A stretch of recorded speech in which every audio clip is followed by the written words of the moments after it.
Los vampiros, según la cultura de distintos países, son criaturas que se alimentan de la esencia vital de otros seres vivos, bajo la forma de absorción sanguínea, para así mantenerse vivos o activos. En algunas culturas orientales y americanas indígenas, esta superstición es totalmente real y se trata de una deidad demoníaca o un dios inferior, que forma parte del panteón siniestro de seres en sus mitologías. Existen múltiples definiciones en cada parte del mundo y en cada país según su territorio acerca de estas criaturas que han vivido bajo la sombra de seres demoníacos, seres depravados por absorber la sangre del prójimo, seres que nunca ven saciada su sed hasta terminar con todo ser vivo que se muera o sienta y tenga un alma que succionar, seres que tienen un poder mucho más que satánico para seducir a sus víctimas y poder absorber hasta la última gota de sangre que queda en el cuerpo del victimario. Muchas generaciones hemos crecido escuchando acerca de estos seres malignos que a muchos de nosotros nos causó un gran salto de terror cuando veíamos esas películas que trataban de representar su naturaleza demoníaca. Pero si nos ponemos a pensar de manera seria, nos hemos preguntado si son reales todas estas afirmaciones o quizás exageran el mito para poder vender historias malignas que hasta el día de hoy venden muchas portadas por todo el mundo. Justamente por esto hoy te quiero contar la verdadera historia de los vampiros y su vasto origen. El origen de los vampiros va mucho más allá de las historias de Bram Stoker cuando en 1897 publicara Drácula, una de las novelas de terror gótico más aclamada de todos los tiempos, siendo elogiada como la más hermosa jamás escrita, o de la saga Crepúsculo de Stephenie Meyer para generaciones mucho más modernas. Estos mitos y leyendas están relacionadas con las plagas, enfermedades y el terror que sentían las comunidades antiguas hacia las pandemias que azotaban en tiempos antiguos, las supersticiones que la gente creaba para describir o tratar de explicar lo que la medicina moderna de sus tiempos no podía dar respuesta. El origen de la palabra vampiro fue usada por primera vez a principios del siglo XIII. Vampire o vampire, como se pronuncia en inglés y francés, sus primeras lenguas donde se usó este término. Estas dos traducciones vienen del término polaco wampir, que significa sangre y monstruo. Esta definición se designaba principalmente al muerto que, según sus leyendas, regresaba de la muerte para alimentarse con la sangre y con la carne de los seres vivos que eran cercanos a ellos. En Transilvania y en cada región de los países eslavos, el término vampiro tiene características similares, pero con una pequeña diferencia. Por ejemplo, los eslavos griegos y pueblos de Europa del Este consideraban vampiro a un cadáver desenterrado que parecía hinchado y le salía sangre de la boca o la nariz, supuestamente de sus víctimas. También si notaban que sus uñas, pelo y dientes eran más largos que cuando había sido enterrado. También si eran flacos, pálidos y poseían unas largas uñas y puntiagudos caninos, a lo que con el tiempo se les llamó colmillos. Ahora sí, ya con todos estos datos resaltados, te voy a presentar los 4 factores principales que le dieron origen al mito. Las porfirias. Las porfirias son un grupo de enfermedades metabólicas que causan problemas en la producción de la hemoglobina, que son las proteínas encargadas de llevar el oxígeno hacia todo el cuerpo. En 1930, el Premio Nobel en Química y Medicina describió esta enfermedad de una forma bastante sencilla para el entendimiento de todo el mundo. Son los compuestos que hacen que las hierbas sean verdes y la sangre sea roja. Justamente por eso, desde el siglo III a.C., donde posiblemente se haya hecho el primer registro de esta enfermedad, los enfermos de porfiria, por lógica propia, sufrían de una anemia muy severa que los hacían sensibles a la luz del sol, ya que absorben la radiación ultravioleta y generan quemaduras que dañan la piel y las células. Estos enfermos no soportaban los rayos de luz, describiendo una sensación dolorosa e intensa de quemaduras, llegando a producirse hasta ampollas. Muchos de ellos decían que se sentían como hirviendo, tenían la orina de color roja a causa de la porfiria expulsada, los dientes se teñían de marrón oscuro, y hay dichos donde la gente decía que las encías se las retraían, haciendo que sus dientes y caninos sean mucho más grandes de lo normal. Justamente por estas características, las personas que sufrían de esta enfermedad tendían a hacer la vida nocturna mucho más activa que las demás personas normales. Por eso se volvía volvían más blancos y pálidos por la anemia severa que sufrían. Y como cereza sobre el pastel, los enfermos de porfiria tenían terror al olor del ajo, ya que el ajo tiene un compuesto que tiende a hacer mucho más grave el metabolismo si este entraba en su organismo. Vlad Tepes. Vlad III de Valaquia, más conocido como Vlad el Empalador o Vlad Drácula, nació en Transilvania en 1431. Fue príncipe de Valaquia y es considerado como uno de los gobernantes más importantes de Valaquia y fue uno de los personajes más sanguinarios de los que se tiene registro alguno. Existen muchas crónicas donde se le presenta como un príncipe aficionado a la tortura y la muerte lenta. Se dice que cenaba bebiendo la sangre de sus víctimas o mojando pan de ella. Lo más probable es que en sus años de gobierno, que fueron tan solo 7, haya ejecutado a más de 100,000 personas y en casi todas las ocasiones utilizó la técnica del empalamiento. Justamente por esto se le conoce como Vlad Tepes en rumano, que traducido al español sería como Vlad el Empalador. El sobrenombre de Drácula se debe en realidad a una confusión. Su padre, el príncipe Vlad II de Valaquia, había ingresado en 1428 en la Orden del Dragón, Drac en húngaro, de la mano del emperador Segismundo de Luxemburgo. Por ello, fue conocido en adelante como Vlad Drácul, mientras que a su hijo se le llamó Vlad Draculea, hijo de Drácul. Sin embargo, en la mitología rumana no existía la figura del dragón y el término Drácul era relacionado directamente con el diablo. De allí en adelante Vlad III pasó a ser en rumano como el hijo del diablo. El príncipe de la muerte.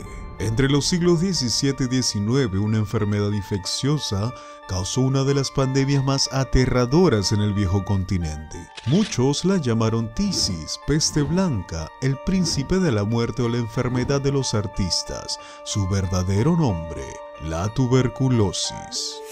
Esta enfermedad es tan antigua que se estima que es una de las primeras enfermedades humanas de las que se tiene constancia. Le tardó unos 15,000 y 20,000 años de evolución a este microorganismo convertirse en lo que ahora es, originándose de otros organismos primitivos que saltaron hacia los animales y de animales a humanos. En 460 a.C., el famoso médico griego Hipócrates se refirió a la tisis como la enfermedad más frecuente de su tiempo. Al igual que el coronavirus que nos azotó hace tan poco tiempo y parece que ya lo hemos vencido, la tisis tuvo su pico de muertes más altos principalmente en Europa en los siglos XVII y XVIII, siendo hasta 400 veces más mortíferas que el propio COVID-19, causando millones de muertes principalmente en la clase media y la clase baja. A diferencia de tiempos modernos, donde las grandes industrias farmacéuticas encuentran la cura de una enfermedad o plaga en tiempo récord, en el siglo XVII todo esto era totalmente diferente. No existían compañías que se dedicaban a encontrar vacunas a las enfermedades. La gente se curaba con medicinas caseras, hierbas, plegarias a sus dioses y más aún, muchos recurrían hasta la brujería para tratar de curar las enfermedades que ellas confundían con maldiciones del mismo Satanás. Ni siquiera nos podemos imaginar el horror, la devastación, el pánico y la desolación que desató en la sociedad y en las familias. Más todavía cuando nadie sabía con seguridad si la enfermedad era infecciosa o hereditaria, un castigo divino por pecados gravísimos o peor aún, fruto del puro azar cósmico. ¿Acaso Dios los había dejado a su suerte? Muchos se cuestionaban. La tuberculosis es causada por la bacteria Mycobacterium tuberculosis, que afecta a los órganos causando graves consecuencias dependiendo del órgano afectado, pero principalmente afecta al pulmón. Justamente por esto, la principal vía de infección son las secreciones respiratorias, que vienen de personas ya afectadas con esta enfermedad. Con tan solo respirar el mismo aire que respira un enfermo de tuberculosis, una persona puede quedar infectada del virus. Este virus, al entrar a tu organismo, lo primero que hace es darte una tos dura por 3 semanas a más. Luego empiezas a toser y expulsar moco con sangre. Empiezas a sentir dolores en el pecho al respirar o toser. Mediante pasa el tiempo, los dolores se hacen cada vez mucho más fuertes. Empiezas a perder peso de manera involuntaria. Mucha fiebre y cansancio, sudoraciones nocturnas y escalofríos. Lo más grave de todo esto es que empiezas a perder las ganas de querer comer hasta morir. Justamente por esto, las personas del siglo XVII y XVIII vivían totalmente aterradas a esta enfermedad que se llevaban a sus seres queridos de una forma tan espantosa que la misma medicina de sus tiempos no encontraba respuestas fundamentales para poder combatirla. Muchos empezaron a especular que las personas afectadas eran personas que estaban bajo la dominación de las garras del demonio. Era la única explicación que en ese entonces le podían dar a tan espantosa pandemia.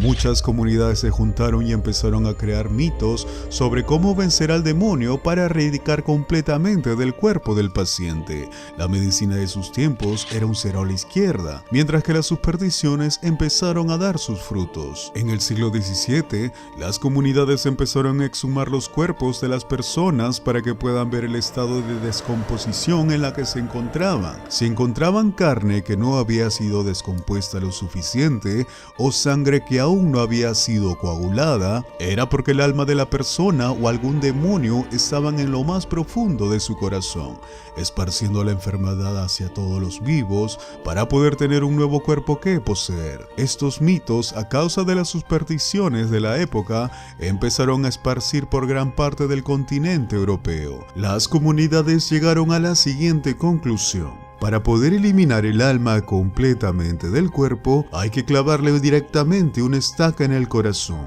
o también sacar el corazón y quemarlo a fuego vivo. Esta era la única forma en cómo la tuberculosis podía ser eliminada y los vivos estar a salvo. El caso de Mercy Brown. A finales del 1800, la familia Brown pasaría una de las tragedias más impactantes que se haya registrado hasta ese entonces sobre enfermos de tuberculosis. La hija de George y Mary Brown pasarían a la historia por ser la exhumación de cadáver mejor documentado a causa del pánico vampírico más grande que azotó a toda Nueva Inglaterra. En Rhode Island, varios miembros de la familia de George y Mary Brown sufrieron una secuencia de infecciones de tuberculosis que se fue llevando a cada miembro de la familia. En ese entonces a la enfermedad se le conocía como el consumo. La madre Mary Eliza fue la primera en morir de la enfermedad, seguida en 1886 por su hija mayor que también se llamaba Mary. En 1891, su hija Mercy y su hijo Edwin también contrajeron la enfermedad. Los amigos y vecinos de la familia creían que uno de los familiares muertos era un vampiro, aunque no usaron el término vampiro para describir lo que pasaba. Se convenció a George Brown que diera permiso para exhumar los cuerpos de los miembros de su familia. Los aldeanos, el médico local y un periodista exhumaron los cuerpos el 17 de marzo de 1892. Los cuerpos de la madre y la hija mayor dieron a notar el nivel de descomposición que se esperaba, por lo cual se pensó que no era la causa. Sin embargo, el cadáver de su hija Mercy casi no se había descompuesto y todavía tenía sangre en el corazón. La comunidad tomó una señal de que la joven no estaba muerta y era la causante de la condición de su hermano Edwin. Su falta de descomposición probablemente se debió a que el cuerpo fue sepultado en condiciones similares a un congelador, en una cripta, sobre el suelo durante los 3 meses posteriores a su muerte. Como dictaba la superstición sobre los vampiros, el corazón y el hígado de Mercy se quemaron y las cenizas se mezclaron con agua para crear un tónico que se le dio de beber al enfermo Edwin, como un esfuerzo para resolver su enfermedad y tener la influencia de los no muertos. A pesar de todo esto, Edwin Brown murió 2 meses después. Lo que quedó del cuerpo de su hermana Mercy fue enterrado en el cementerio de la iglesia bautista en Exeter después de haber sido profanado. Este suceso de la familia Brown se volvió tan famosa que a partir de entonces la joven de 19 años, Mercy Brown, pasaría a la historia porque se le conocería como la primera vampira americana. Todos estos mitos y leyendas llegaron a oídos de un joven genio, escritor, crítico y periodista llamado Bram Stoker. Enriquecido de información de todo este universo histórico de estos 4 factores que te acabo de mencionar, empezó a desarrollar una historia que lo llevaría a la fama y lo convertiría en el padre de los vampiros modernos. Pero todo esto no fue de un día a la mañana, ya que venía de una familia de clase media y la mejor herencia que tenía eran los libros y la cultura. Antes de Drácula, ya había publicado 2 libros hasta que en ese entonces no tuvieron pena ni gloria. Bram siempre estuvo interesado en el terror gótico, ya que cuando tenía 7 años había caído por una enfermedad grave y su madre para pasar el tiempo le contaba historias de fantasía, misterio y fantasmas, hecho que más tarde influyó cuando escribió Drácula. Bram Stoker ya se encontraba en el desarrollo de su libro más famoso cuando decidió viajar a los Estados Unidos. Estando allá, oyó el caso de Mercy Brown, lo cual rápidamente le llamó la atención. Recortó afiches y se empapó del tema lo más antes posible. Se llevó recortes de periódicos y de toda la información médica que encontró en ese entonces, y ya con la información en mano en 1897, publicó su obra más grande, transformando las historias de terror y vampiros para toda la eternidad. Si te gustó el video, no te vayas sin dejarme tu like de por medio y suscríbete si aún todavía no lo has hecho. Yo soy Jemmy Maru y nos volveremos a ver en el siguiente video.